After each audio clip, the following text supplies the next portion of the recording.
listening to the Art of Homeschooling podcast, where we help parents cultivate creativity and connection at home. I'm your host, Jean Miller, and here on this podcast, you'll find stories and inspiration to bring you the confidence you need to make homeschooling work for your family. Let's begin.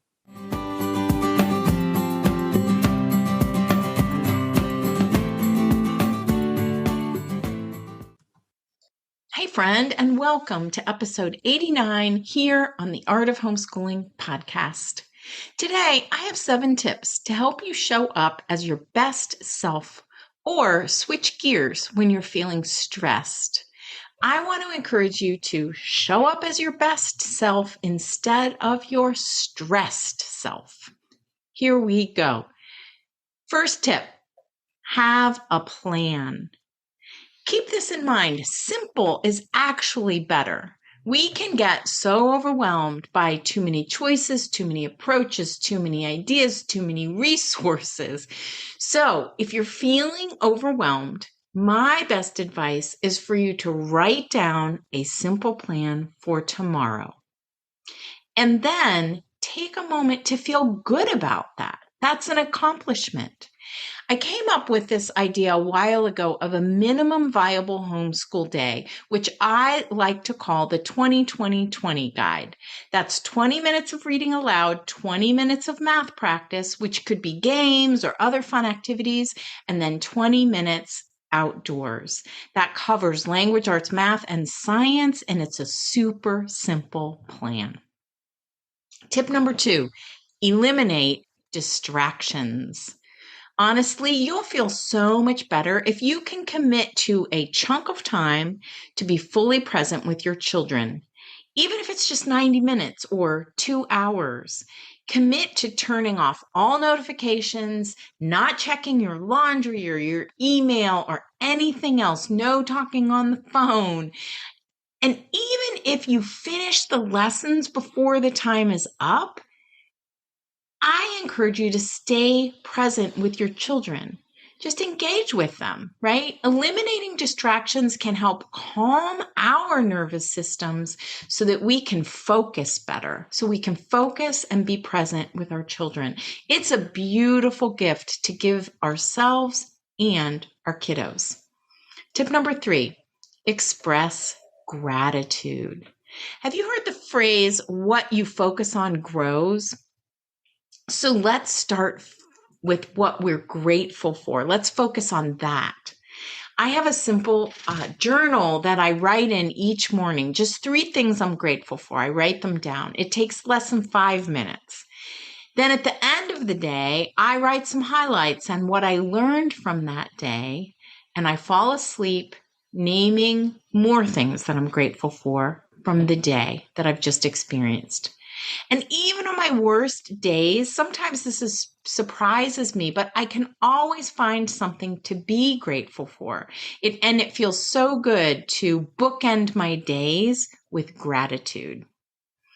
Tip number 4, ask for help. This is hard for many of us, definitely hard for me, but asking for help is so important for us as homeschoolers. We're responsible for just so many things. I used to feel like I had to do it all. The asking for help meant I was weak or not doing everything I should be doing.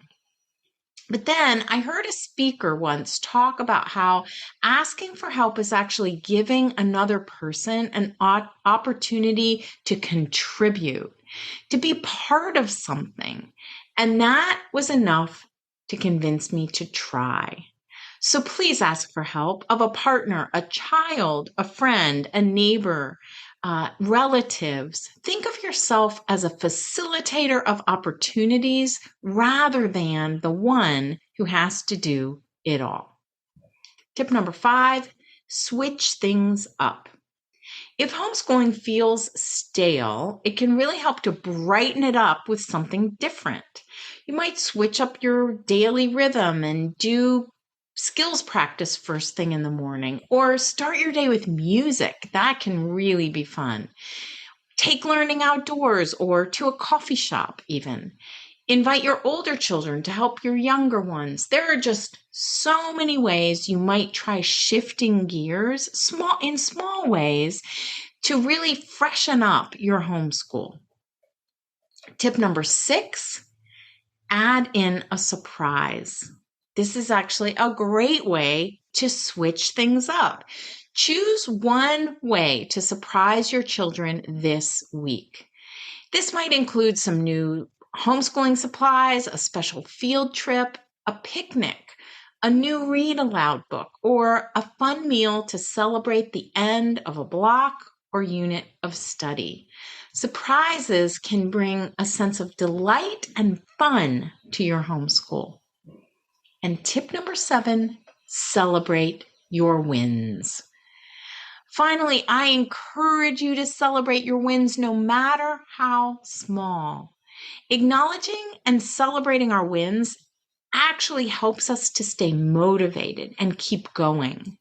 It's such an important step that we often overlook. Many of us finish a task and just move right on to the next one. That is me for sure.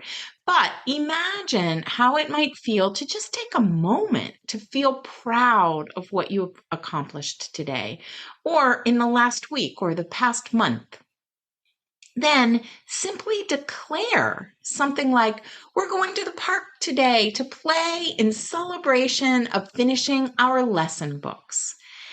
Give it a try. Celebrating your wins really does make a difference in how motivated you are to keep going. I have a few other episodes here on the podcast that you might want to check out. If you're looking for more ease in your homeschool and wanting to believe more in yourself, you'll love episode 19, Starting Where You Are Each Time. It includes in the show notes a set of free printable inspiration cards for you. If you have trouble staying focused and eliminating distractions, have a listen to episode 66 for 3 ways to stay focused in your homeschool. And if you're feeling overwhelmed and alone, be sure to have a listen to episode 75, Dear Overwhelmed Homeschool Parent. Links to all of those episodes are in the show notes, which you can find at artofhomeschooling.com/episode 88. And here is a quick review of the 7 tips for showing up as your best self instead of your stressed self. Have a plan, eliminate distractions, express gratitude, ask for help, switch things up, add in a surprise, and celebrate your wins. Thanks so much for listening, and I hope these 7 tips help you show up as your best self instead of your stressed self in your homeschool. If you're looking for more support, I'd be honored to help you. I have a membership community called Inspired at Home, and I also offer one-on-one mentor sessions. You can find out more about everything that I offer on my website at artofhomeschooling.com. That's all for today, my friend. But here's what I want you to remember. Rather than perfection, let's focus on connection. Thanks so much for listening, and I'll see you on the next episode of the Art of Homeschooling podcast.